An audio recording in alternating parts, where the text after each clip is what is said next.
madrugada, me acuesto, me levanto y vuelvo a empezar. Bienvenidos a Gen Rojo Podcast, el programa de las sordas degeneradas y los imbéciles sociales.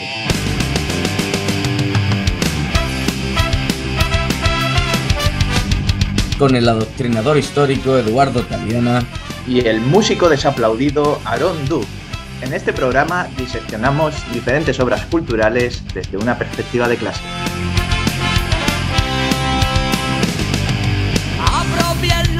Pues aquí estamos. Entonces estamos haciendo un podcast, ¿no? Estamos haciendo un podcast, aquí dos personas humanas con unos gustos, unos intereses diferentes, concretos. Una cosa que es la que nos ha llevado aquí, que es... la filosofía, una persona, un podcast. Algo nos dice los últimos tiempos que cada persona tiene que tener su podcast. Nosotros ya tenemos el nuestro. Si hay algún despistado que ha entrado, algún incauto o incauta que haya entrado por alguna razón en este podcast, eso, vamos a abordar desde una perspectiva de clase, pues eso, obras que a lo largo de la historia, porque vamos a hacer un análisis bastante amplio, tanto de obras más clásicas, obras más modernas, un poco, y las visiones que en muchos casos se han hecho de las clases proletarias, el proletariado, el marxismo, etcétera, desde la otra perspectiva, desde el otro lado, en muchos casos. A veces las lentes del otro lado también son interesantes de ver. Por mi parte, yo soy Eduardo, soy historiador, graduado en historia, podría decirse, especialista en historia contemporánea. Siempre me ha gustado mucho la historia. Yo siempre me he concebido a mí mismo como mi meta en el futuro es estudiar historia y ser profesor, en ello estoy. Siempre me gustaron mucho la historia clásica, la historia contemporánea. Al final me decanté más por la contemporánea y creo que no me equivoqué, porque además me dio una perspectiva muy clara sobre cosas que aquí vamos a tratar. Pues eso, aficiones que tengo, aparte de la historia contemporánea, pues literatura, videojuegos, arte, música, evidentemente. Y preséntate tú, señor desaplaudido. Vale. Es que no te quería cortar. Pues yo soy Aaron Duke, yo soy diseñador gráfico y además de eso, pues llevo muchos años ya desarrollando pues, proyectos musicales, más cercano en el tiempo, pues proyectos literarios, tanto de poesía como narrativa y demás. ¿Qué más decir? Pues decir que sí, en cuestión de música, pues tengo una banda de rock, se llama Impar.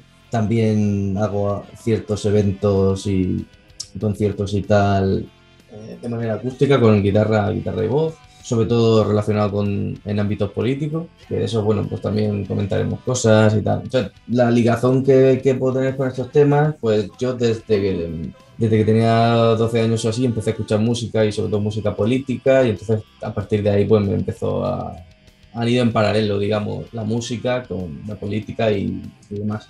También he tenido mi evolución política, que también se puede comentar en otro momento, y creo que tanto Edu como yo pues vamos a intentar tocar pues, diferentes temas que nos interesan y que creemos que pueden interesar a los demás. Empezaremos más de cultura popular, más genérica, de que al ser obras, independientemente de lo que nosotros pensemos de ellas, sí que impregnan a la sociedad con ciertas cosas que la gente extrae. Entonces sí que creo que si se tratan al principio, podemos desgranar de ahí ideas y tal, y luego en otras obras, que a lo mejor nos pueden gustar más o menos, pero ya podremos extraer, vale, como vimos en el no sé qué capítulo, qué tal, porque muchas obras ya contemporáneas siempre van a tener matices de esas obras anteriores, que quieramos o no, pues tienen... Claro. Incluidos. Parece que estamos hablando muy genérico. No sé si deberíamos decir que somos falangistas. O sea que lo está dudando. Pues bueno, podemos presentar porque se llama Gen Rojo Podcast. Exactamente. Eduardo. Bueno, en esto puedo yo comentar alguna cosa que para quien no conozca, Gen Rojo es una... Y entramos ya en el tema que da nombre al podcast y nombre al capítulo. O sea, aquí ya estamos Exactamente. en el tema. Todo esto era la introducción ya. Y esto es ya tema. Aquí, a partir de esto, es lo que va a vertebrar el programa, tanto este en concreto como un poco es el hilo conductor que nos ha llevado a hacer este proyecto.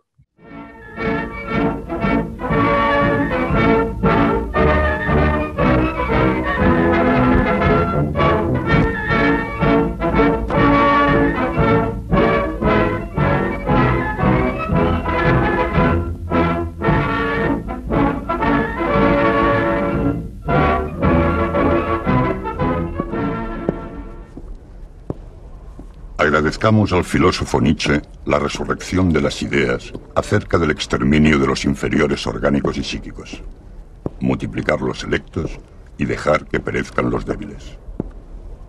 Las íntimas relaciones entre marxismo e inferioridad mental ya las habíamos expuesto anteriormente. La segregación de estos sujetos desde la infancia podría liberar a la sociedad de plaga tan temible.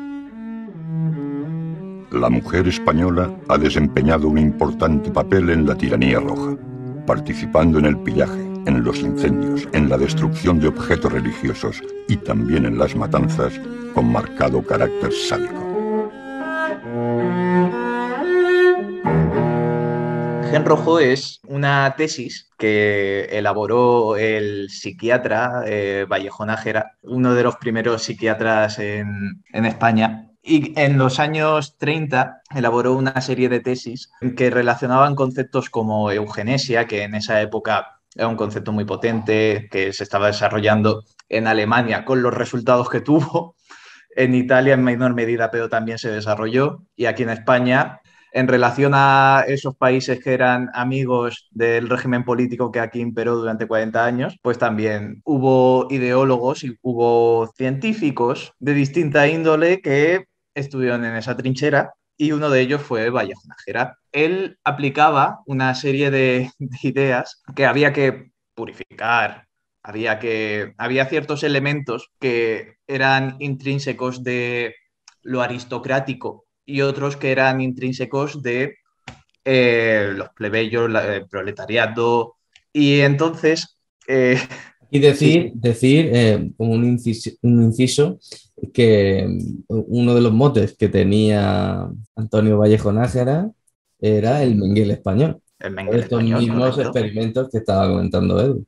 De hecho, una relación que tienen entre ambos es el énfasis que le daban los dos al estudio de los gemelos, al estudio a nivel genética, cómo se desarrollaban dos individuos que habían partido de la misma matriz, del mismo tal. Sí. Ambos lo estudiaban, bueno, de hecho Mengele, ¿qué vamos a decir de Mengele en ese aspecto? Vallejo Nájera también, de hecho él estuvo en Alemania en los años 30. Claro, Entonces, él vivió mucho algo aprendió de allí. del fascismo italiano y... Vallejo Nájera, cuando ya empezó la guerra civil, el golpe de Estado fracasó y empezó la contienda, él realizó y previamente ya había realizado una serie de elaboraciones teóricas sobre las capacidades intelectuales y su capacidad de herencia en los individuos que estaban alineados con un pensamiento marxista. Entonces él consideraba que estos individuos, estas personas que eran marxistas, a su prole pues, en primer lugar, estaban menos capacitados, eran lo que él llegaba a calificar como imbéciles sociales. Lo que comentamos en el inicio del podcast. Sí. No nos lo hemos inventado. El programa de las sordas degeneradas y los imbéciles sociales. ¿Nos quieres decir, Eduardo, que esto eran definiciones? Las sordas marxistas. Y bueno, él, dos experimentos muy conocidos que hizo fue ya en el 38, analizó a unos presos que había en un castillo en Burgos, presos tanto brigadistas internacionales como republicanos. Hizo análisis, se interrogó, etcétera, etcétera.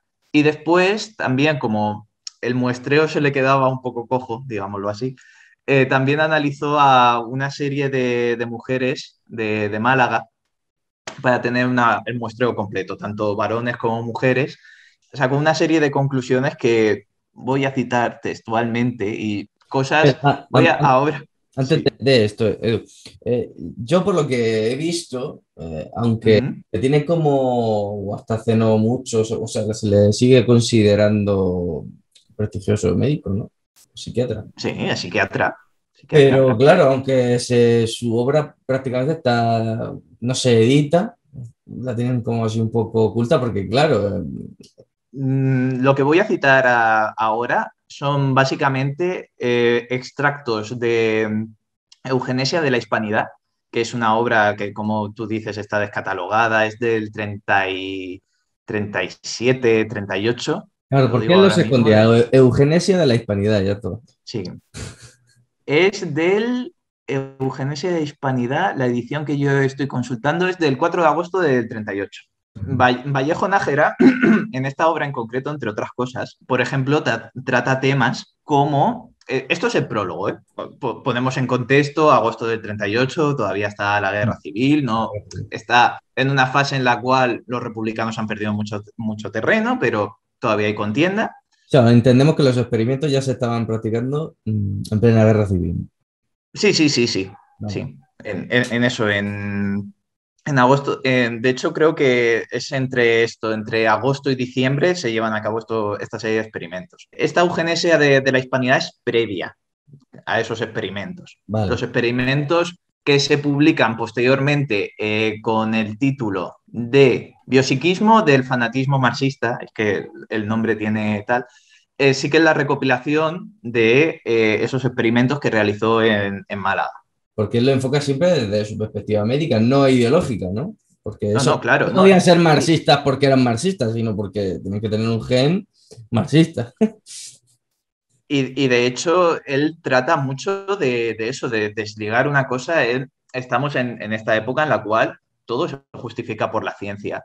Y trata de buscar eso, una justificación científica a su oposición al comunismo y al marxismo. Claro, o sea, todo viene de ahí. O sea, porque yo también he leído, y a ver, ¿hasta qué punto no es? Porque en algunos sitios hasta se sobreentiende que es así, aunque él lo justificara mucho y tal. ¿Hasta qué punto no es como una justificación o legitimación del régimen como para asimilarse al nazismo, darle esa lectura racial o de cruzada racial? Te leo el prólogo de Eugenesia de la Hispanidad. Son los jóvenes quienes deben dar ejemplo que no puede esperarse de una masa social contaminada por los virus democrático y marxista. Todavía flotan en el ambiente las inmorales corruptelas que carcomieron la sociedad española liberaloide y nos llevaron al alzamiento militar contra el gobierno que la representaba. Eso es el prólogo. Pero claro, hasta él mismo ahí está mezclando pura terminología médica con ideología política. Pero eso es muy común. Eso en los principios del 20 era muy común, de ver a la sociedad como un cuerpo enfermo. De hecho, era la fraseología, era el vocabulario fascista y prefascista, porque el fascismo no hay que entenderlo como, uy, hemos amanecido como fascistas. No, hay un proceso previo, hay un caldo de cultivo que da lugar a ese fascismo. Que sí que hay mucha gente que cuando habla de nazismo, pero que no vamos a hablar de nazismo, Hitler hablaba bien y se volvieron todos locos. No, es como una lectura así simple, ¿no? Precisamente es una lectura que yo como historiador es bastante ahistórica.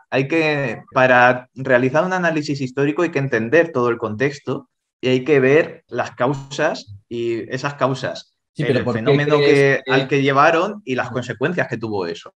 Claro, pero ¿por qué crees que la gente hasta hoy en día, yo diría que la gran mayoría, saca esas conclusiones y esas conclusiones no las saca de leer múltiples ensayos o historiografía, sino las saca de lo que, bueno, de más o menos de lo que vamos nosotros a intentar hablar de este podcast, de obras culturales más o menos rigurosas?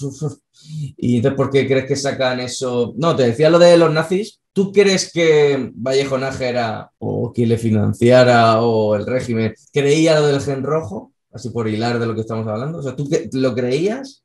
ellos se lo querían, o era una manera de intelectualizar una represión a un enemigo político. Yo creo que sí. ¿Sí? Yo, por lo que he podido investigar, que tampoco he realizado una investigación muy desarrollada sobre su figura, pero sí que conozco el fenómeno, conozco su obra y sí que considero que él como autor lo que escribía no lo hacía simplemente por una actitud propagandística. Yo creo que él sí que tenía un convencimiento de que su teoría de alguna manera enlazaba con una realidad que él trataba de analizar y de entender. A ver, es que yo ya lo conocía, este tema, había visto bastantes cosas, pero sí que tenía una idea, para que veas, bueno, la percepción también cambia un poco. Yo tenía esa idea de que, bueno, era un poco de justificar la represión, es decir, porque, y si luego ahora no lees algunos pasajes más, es que hay cosas que, claro, leídas ahora y parecen absurdas. Sí, sí. ¿Verdad? Claro, tú lo lees ahora y dices, pero ¿cómo van a querer ser esto? Esto se lo inventan para justificar sus... Pero luego, claro, luego viendo pues, toda la obra que él tiene, Eugenesia de la Hispanidad, ¿no? Que es el que estaba Ese es el que estamos citando. pero luego tiene mucho política racial del nuevo Estado, higienización psíquica de las grandes urbes, niños y jóvenes anormales, o sea, locos egregios, valor curativo de la piroterapia en las esquizofrenias, o sea, bueno, que todo está un poco... a mí me sorprende que él creyera eso, la verdad. No, yo, a ver, tampoco soy historiador de la psiquiatría, no soy historiador médico, Claro, bueno. ni nada de eso, pero por lo que yo he podido analizar, sí que a nivel científico-cultural era una línea que estaba muy en boga y sobre todo eso sí, él llevó a cabo parte de sus estudios en Alemania, estuvo allí. En Alemania es que era lo que predominaba. Es que en Alemania no hay que olvidar que después eso desembocó en una serie de justificaciones que es que la gente no solo es que se lo vendiesen, sino que había la gente se lo creía. Es que yo veo más normal, entre comillas, vamos a entendernos, veo más normal el odio a los judíos, ¿no? O ciertos discursos racistas que estigmatizan a una... Pero bueno, sigue siendo como algo material en el sentido de los judíos existen, pues sí, claro, pueden manipular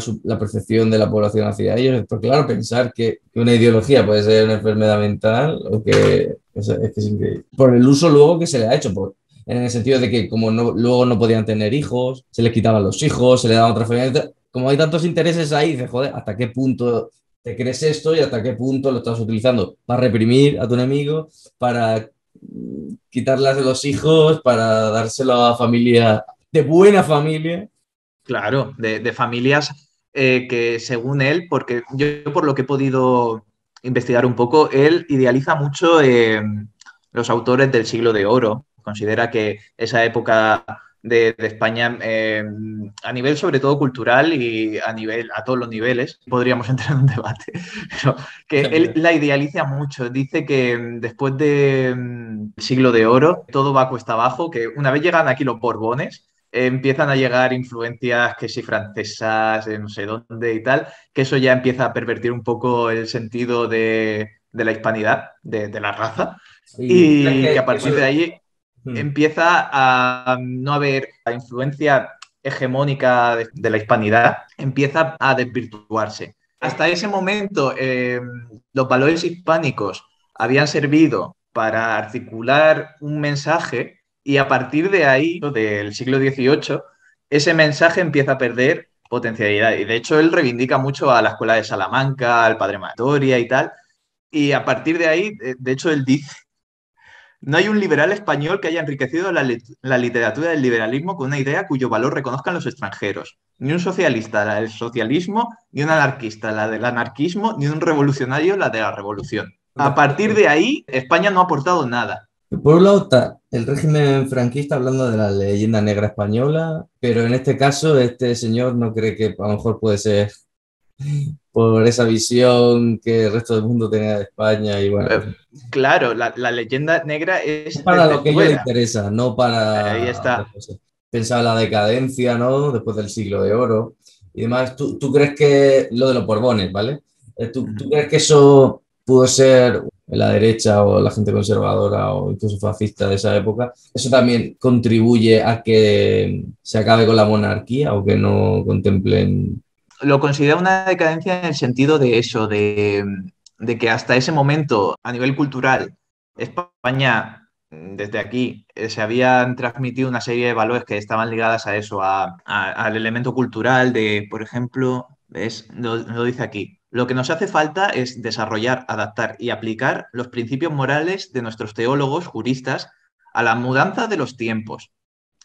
El ímpetu sagrado que se han de nutrir los pueblos que ya tienen valor universal es su corriente histórica. La corriente histórica nos hacía tener la cruz al mundo entero.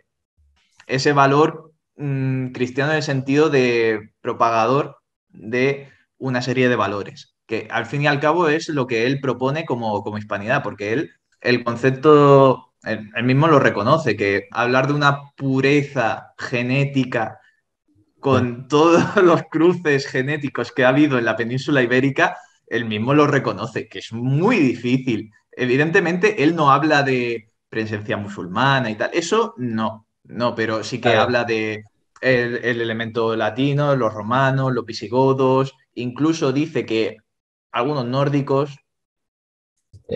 Bueno, como él defendía, ¿no? Eugenesia positiva. Es decir, Sí, hay correcto, eugenesias correcto. negativas, pero también ven ahí eugenesias positivas. Y luego, bueno, yo que sé, que gracias a los contactos personales que mantenía tanto con Franco y su mujer era amiga de Carmen Polo, es decir, que el hombre también, a ver, tenía contactos, es decir, que no es solo, que a lo mejor también influyó en que su mujer era amiga de Carmen Polo, también De Carmen Polo. biopsiquismo del fanatismo marxista. Es decir, que no le entraba en la cabeza de que alguien pudiera pensar así. Eso tenía que estar enfermo. Es que me Sí, fascina. Es que a mí, en gran yo, parte sí. yo te propuse el título que llamara el programa así, Gen Rojo, porque yo ya sabía de este tema y es que a mí me fascinaba en el sentido de que es que no me entraba en la cabeza. Es decir, y cuanto más leo, más digo, pero hostia, este tío está loquísimo, macho. O sea, no lo entiendo, ¿sabes? No lo entiendo. O sea, entiendo como método de represión o que sí, algunas cosas que, como otros políticos no tan antiguos, es que ahora leeré algún pasaje, también defendían posturas similares a eso, pero claro, a rojos, por ejemplo, a quienes rojos así en general, porque claro, no sé si Vallejo Nájera a los anarquistas lo que se llama rojos, parece Yo ser creo que sí, a por lo que me ha todos. parecido, no pongo la mano en el fuego, pero creo que sí que los mete todos en el mismo saco. Un saludo a los anarquistas que nos escuchan. Nada, que me sorprendió, le dije lo del gen rojo a Edu, me dijo que le molaba, pero yo pensaba, como yo siempre le doy vuelta a las cosas. Y bueno, luego tendremos otras propuestas, no, tal, pero nada, al final se ha quedado y yo creo que es un buen nombre. No sé, a veces tampoco hace Sí, falta darle 27 vueltas, tampoco he estado así mirando un poco y creo que no hay muchas cosas en ese sentido y si hay, pues bueno, no te igual. y además yo es que es lo que creo que te comenté, que me parece un concepto que es muy potente porque eso representa una reapropiación en cierto sentido, pero en plan positivo. O sea, nosotros, por si Ah, alguien no, se ha vale, vale. perdido Claro, aquí, claro. no creemos que haya un gen rojo, no creemos que haya un gen que te predestine biológicamente a ser imbécil social y marxista. Además, es que eso, bueno, se hace ese planteamiento porque no ha tenido mucha continuidad en No España. Además, porque... también me gustó ese título porque es algo que es netamente español, no es Sí, un señor de Albania que, ¿sabes? Ese no es una cosa de historia de nuestro país, de qué ha pasado, y que no se conoce mucho, la verdad es que no se conoce mucho. Y estos postulados también...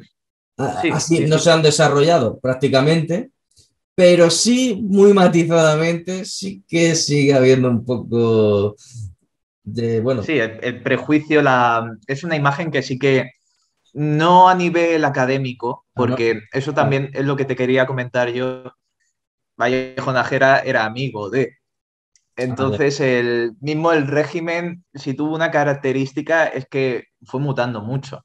Entonces, a partir de cierto momento, no era estético tener a psiquiatras, a profesionales científicos que estuviesen publicando cosas, y por eso ahora está descatalogado, porque a partir del 45-46, científicos estadounidenses, franceses, ingleses, hubiesen leído eso y hubiesen dicho, ¿por qué no invadís este país?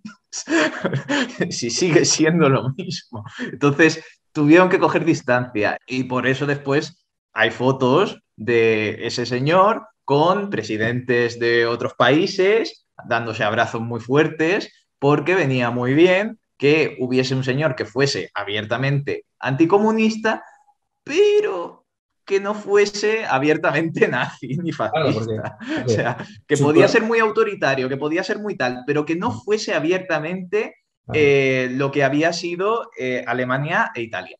Obsesionado por lo que él llamaba esta labor tan trascendente de higienización de nuestra raza.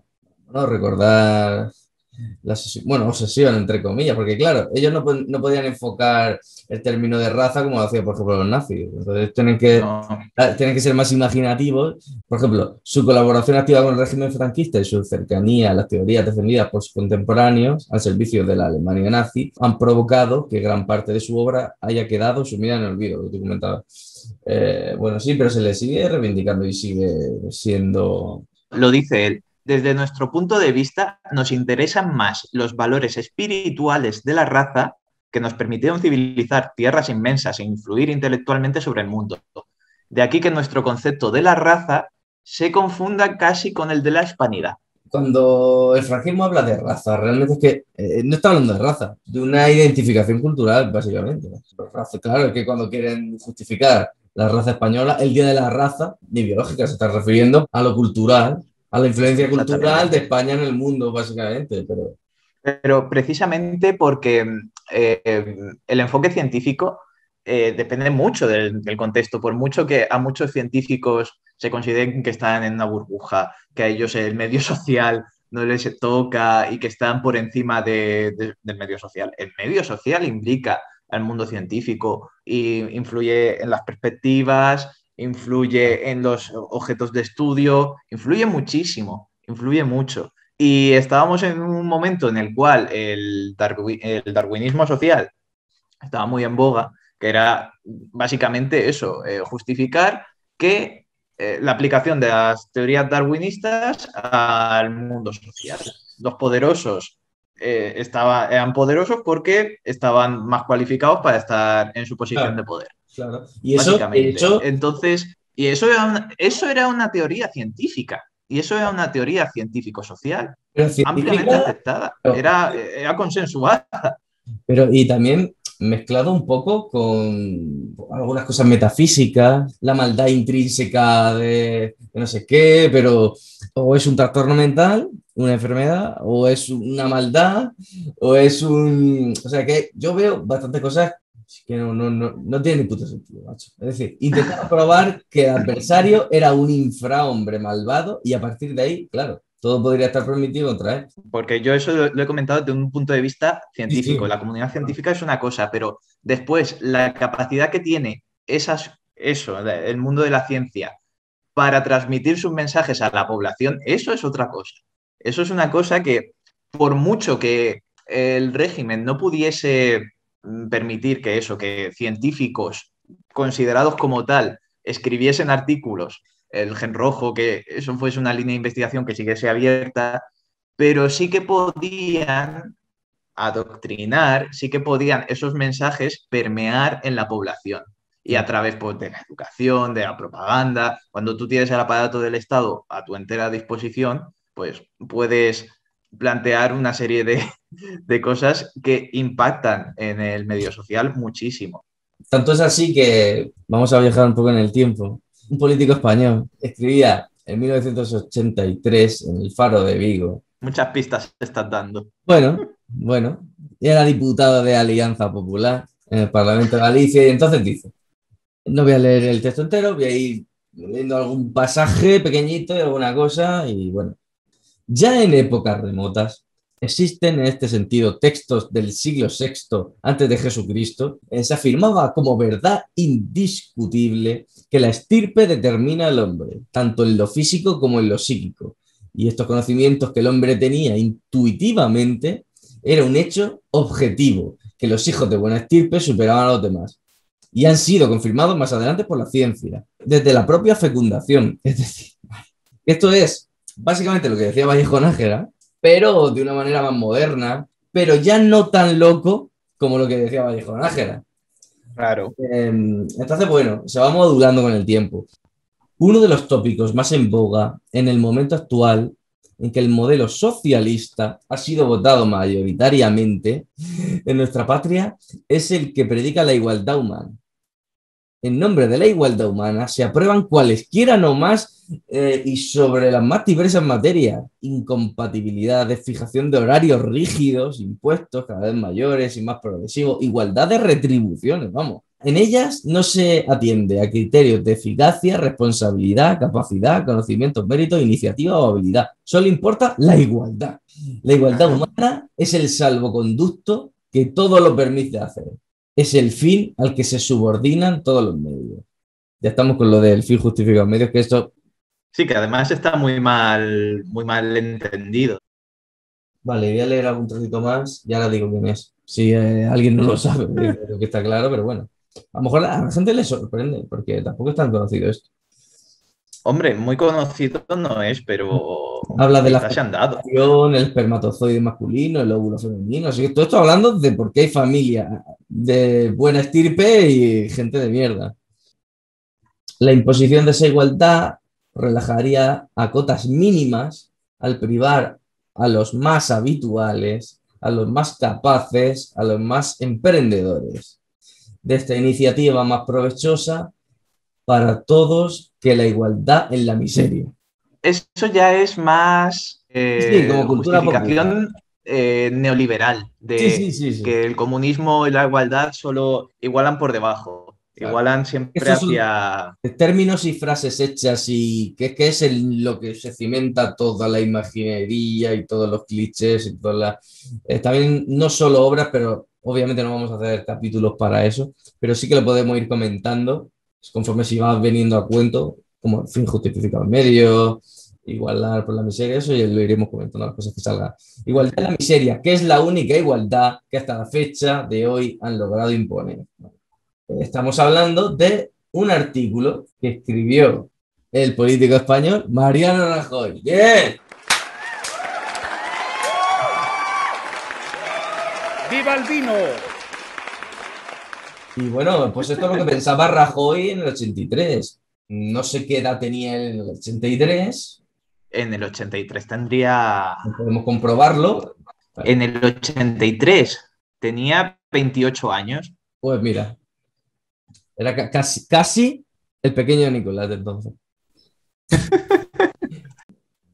Llegamos de Vallejo Nájera en el 37-38, ¿no? A Mariano Rajoy, que ahí básicamente lo que él está justificando son las clases sociales. Es lo que quieren justificar y por eso necesitan criminalizar cualquier movimiento que cuestione que haya clases sociales. Tampoco el marxismo solo, sino el anarquismo y el liberalismo en algunas ocasiones también, que es liberaloide. De hecho, eso no hay que perderlo de vista, que el fascismo, a nivel de justificación, de concepción social, es anticapitalista, aunque después se apoyen los grandes capitales. Pero ellos a nivel social se construyen, de hecho, su legitimidad como luchan contra el liberalismo. Claro, mira, me ha dado pie para hacer una cosa, como estamos medio terminando, yo creo.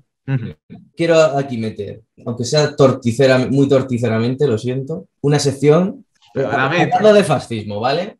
Porque la gente tiene un cacao mental. Ahora que si nos lo quiere decir nuestro graduado en historia de cabecera, Eduardo, lo que es el fascismo para dummies, pero y también te lo enseño y me dices qué te parece, ¿vale?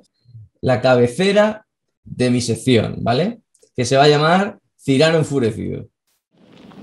Lanzo con gracia el sombrero, abandono en el suelo mi capa de mosquetero y mi espada saco al vuelo. Está gracioso el señor ruso. Pues sí, El señor muy ruso. en la sección de Cyrano Enfurecido voy a contar pequeñas anécdotas de peleillas mías en internet, que ya sé que no está muy bien. Vamos a ver. En un grupo de Facebook, sí, sigo usando Facebook, que se Es llama de esa gente. Miguel Hernández de la República y tal. Teresa dice, Orihuela era un pueblecito donde todos se conocían. Miguel Hernández era un ser angelical, maltratadísimo por su padre, que era fascista. Huyó a Madrid para poder desarrollarse como persona y como poeta. Tratar con fascistas en su época era lo más habitual del mundo. No quedaban más cojones. Era lo que abundaba, lo dice ella. Sige era su amigo. Los amigos no tienen por qué opinar igual que uno. Para empezar, de Orihuela soy yo, no esa señora. No lo sabe, es decir, que yo soy de Orihuela y tal, pero bueno, que eso es que me hace gracia porque ahora vamos a ver aquí una cosa. Yo le contesto. El padre de Miguel no era fascista. Era un hombre del campo, sin muchas ideas políticas, tirando a conservador. Todo no es fascismo. Y Miguel no era... Ah, porque también habla de... por ahí tiene otro que dice que era un ser angelical, Miguel Hernández. Y es como, ¿qué? Que decía, Sí. la guerra civil española fascista es todo aquel criminal que apaleaba, explotaba y prohibía estudiar a sus hijos porque su padre sería campesino, pero con dinero, que arrancaban a sus esclavos. Bueno. Es decir, sus hijos. Miguel sí era un ser angelical, ella como lo que lo reafirma, sin una sola mácula. Madre mía, Era es comunista. más que la Virgen. Es más Aquí que la dice, Virgen, casi. aquí sí que dice, era comunista, que es decir, ha dicho una verdad. Es decir, luchaba por el bien común, que eso es el comunismo. Bueno, vale, tampoco es eso el comunismo, pero bueno. Tampoco, Vale, pero... así, como para explicárselo a un perro, está bien. Y le digo, Miguel no era un ser angelical. En realidad tenía bastante carácter, cosa que le hizo tener algunos encontronazos, como los que tuvo con Lorca y demás, con gente intelectuales de su época, que ya otro día podemos hablar de Miguel Hernández y de por qué y no sé qué, ¿no? Que también tenía muchas virtudes, pero bueno, que tenía carácter, eso es innegable. Es que, Ana, que sepas de Miguel Hernández, eso lo sabe, pero bueno, eso casi más sorprendió más lo de carácter angelical, pero bueno, se puede entender por la mitificación, por el victimismo y demás. Pero tío, ¿por qué el padre de Miguel Hernández es fascista?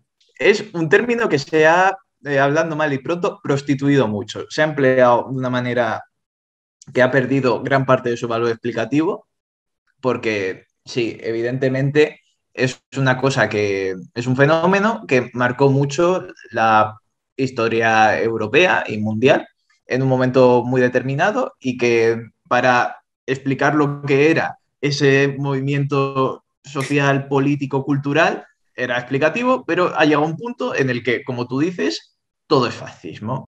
Aquí uno explicándome qué es Orihuela y cómo es, y como, vale, bien.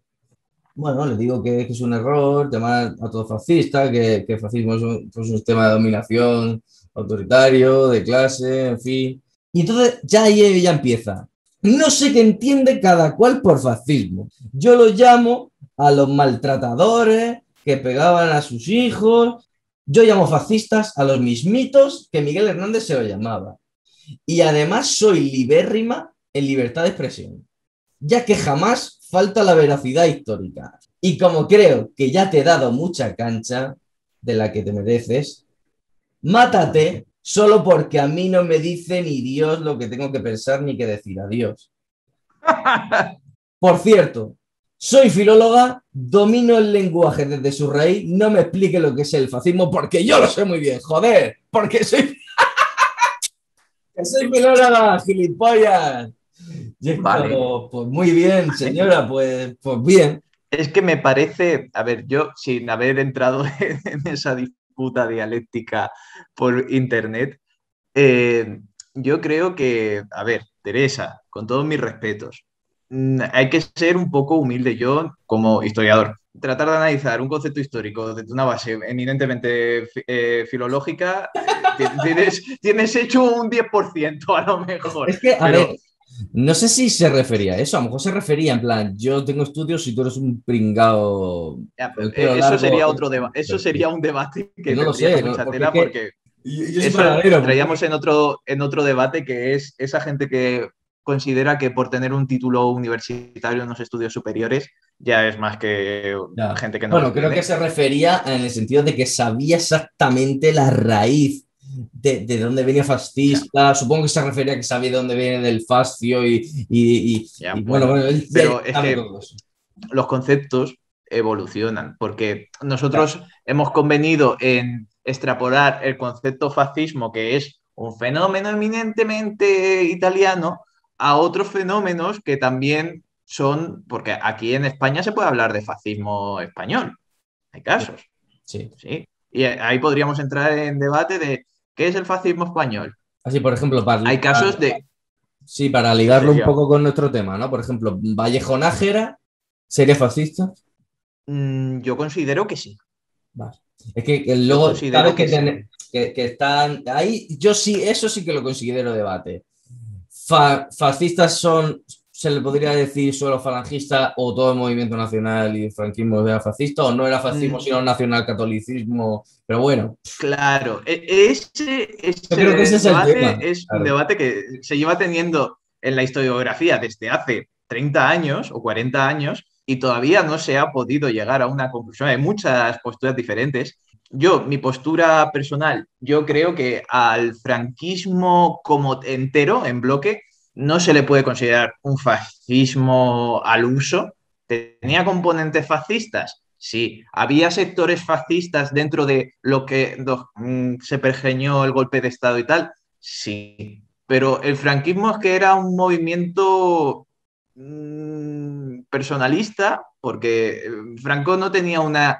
en eso sí que se Sí, puede que no decir tenía un que a corpus nivel estructural sí que era fascista, que se definía en contra de. Se definía más en contra de lo que no era que más de lo que sí que era. Elementos que sí que tenía, pues la identidad nacional católica, cogía elementos de muy diferentes, porque cogió elementos del corporativismo, cogió elementos autoritarios previos que ya estaban en Primo de Rivera, cogió cosas que no eran propiamente fascistas. Yo, tal como yo lo veo, es una adaptación a las posibilidades de esa España de esa época. Sí. Lo que en Alemania el paganismo puede funcionar, pues en España no funciona. Y eso lo tendrás que vehiculizar a través de, pues eso, de la tradición religiosa de ese país. Entonces, yo creo que el fascismo y cada época pues se tiene que adaptar y trabajan con las herramientas que tienen para desarrollarse. Por eso te digo que en ese sentido sí que tiene ciertas características fascistas, que es ser voluble al terreno de juego en el que tal, porque lo que mencionaba yo anteriormente de que el fascismo y el nazismo se exponen, sobre todo el nazismo, como abiertamente anticapitalistas a nivel de, no, nosotros, su fraseología era anticapitalista. Lo que pasa es que después, a la hora de la toma del poder y a la hora de ejercer el poder, se apoyan en los grandes capitales. Y es el salvavidas del capitalismo y de la clase media. El liberalismo o la democracia liberal y los países capitalistas liberales siempre les interesa, o después después de la Segunda Guerra Mundial, pero sobre todo también después de la caída de la URSS, lo que les interesa es confrontar como los dos monstruos, ¿sabes? Como los nazis y los comunistas, los dos extremos que se tocan. En parte eso, sí que es verdad que después de la caída del muro ha sido un fenómeno que esa equiparación se ha dado más a nivel de eso, pero previamente ya se había dado. Cuando Juan Linz, que es un politólogo y tal, él diferencia entre autoritarismo y totalitarismo. Entonces, autoritario es Franco, totalitarios son Hitler y Stalin. Los equipara. O sea, no es un régimen... Estados totalitarios son la URSS y la Alemania nazi. ¿Quién lo financia? Financian los países capitalistas, porque una dominación, cuando cuando ven que puede haber una posible revolución o se le puede ir de madre, pues los grandes capitales Claro. financian a estos tipos de grupos, como se puede ver también en Amanecer Dorado en Grecia, donde hace unos años estaban que lo petaban porque tenían gran financiamiento y de todo, pero cuando ya no les hace falta, pues los quitan de ahí porque ya no les hace falta. Y de Pues eso es una sacan dominación. rédito después. Claro. O sea, es una inversión que hacen ellos. Y además que más, claro, exactamente, y además me hace gracia el sentido de que cuando cayó el muro, ¿hacia dónde? Pero la gente, que también se podría pensar. Y cuando cayó la Alemania nazi, ¿para dónde fueron los nazis? ¿Bloque socialista o para el capitalista? Esto no era una crítica a una señora de internet ni nada, simplemente era hablar simplemente de cómo la gente, personas de derechas, no es fascista, señores, dejen de decir eso. No. Es algo que juega, en el caso de España, que juega en contra de la gente que emplea eso, porque ya les está otorgando significantes que ya no puede recuperar. Una reivindicación republicana ya es... La derecha queda fuera de ahí. Entonces, la derecha siempre va a monopolizar la monarquía, tal, no sé qué, somos más patriotas que nadie. Son significantes que ya directamente tú no puedes reclamar de ninguna manera. Claro, que eso O sea, también... no puedes hacer que sean herramientas de consenso. Claro, en el programa traeré un espadachinaje, algún enfrentamiento de capa y espada virtual, algún espadachinaje verbal ideológico. Ágil como celador, como escaramuz ligero. Os prevengo, mirmidón, que al finalizar os quiero. Te quería decir si tú ves que ese tipo de discurso del gen rojo, igual que ha evolucionado con Rajoy en los 80, ¿cómo ha podido evolucionar? O sea, ¿cómo se manifiesta hoy en día? A ver, cómo funcionan gran parte de las construcciones ideológicas identitarias, que es en base a estereotipos. Lo que pasa es que, claro, ahora el contexto ha cambiado. Las buenas familias. O sea, a mí, mira, la gente que dice la gente de bien. Cada vez que alguien que dice la gente de bien, digo, ¿quién? ¿De bien comer? No, de la gente de bien, de española, claro, de familia, ¿qué es que eso? apoya los valores que Vallejo Nájera diría que son aristocráticos, que es un poco... O la gente que dice españoles... Parafraseando a Nietzsche también. Los buenos españoles, los españoles de bien. Claro. Hay gente que lo dice hoy y es como, bueno, básicamente nos está diciendo eso. No nos lo está diciendo como él, pero nos está diciendo eso. Sí, no, y estoy totalmente de acuerdo de que el paralelismo es muy claro, que hay una infra-España y hay una España que de claro, miseria, claro, de tal, de la es tanto miseria material como intelectual. Claro, y otra que es la buena. Claro, está la España titular, digamos que es la buena. Exactamente. A veces cuando, si por lo que sea pasa algo, uno se lesiona y tal, pues sale uno que es como de España, porque no es de España, que es del anti-España, o es que ya va hijo del partido. Es que, joder, salió una vez uno del banquillo de España, tocó la pelota y perdimos el partido por su puta culpa, hijo de puta. O sea, es que es increíble. Pero bueno, eso le faltó ahí a Vallejo Nájera, en plan, joder, a ver si esto va a ser una ciencia, pero no soy el científico... No soy de la rama de la ciencia correcta para analizar este fenómeno del marxismo en España, joder. Creo que ha quedado un programa bastante interesante, bastante... Podremos haber podido desbarrar más o menos en según qué apartados. Yo creo que ha quedado bastante guay.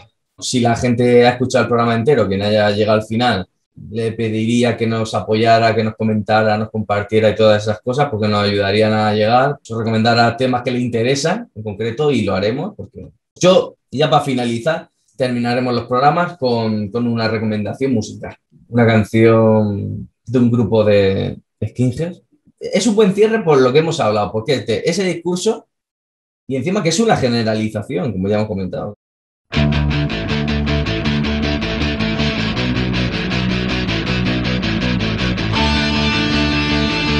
División 250. Rojos, no, gracias.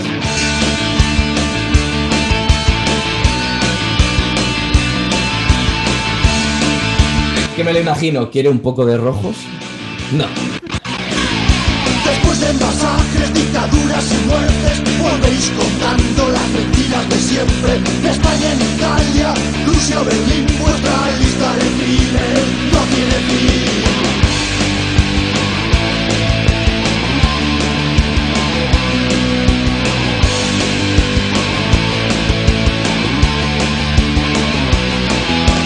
Putas, yonkis e inmigrantes son vuestros mejores votantes. Hablan de defender los derechos humanos con el aborto, lo estáis demostrando. Rojos, no gracias, vuestras rojas banderas no volverán. Rojos, no gracias, vuestras sucias mentiras llegan a su final. Rojos, no gracias, vuestras rojas banderas no volverán. Rojos, no gracias, vuestras sucias mentiras llegan a su final. Bueno, y con esto nos despedimos el primer programa de Gen Rojo Podcast, con esta maravillosa canción. Habláis del trabajo, defender al obrero y acabáis hundiendo al país entero. Vuestros grupos terroristas solo lograrán matarnos de risa. Rojos, no gracias, vuestras rojas banderas no volverán. Vamos, todos juntos ahora. No gracias, vuestras sucias mentiras llegan a su Vamos, Edu. ¡Rojos! banderas no volverán. Rojos, no gracias, vuestras sucias mentiras llegan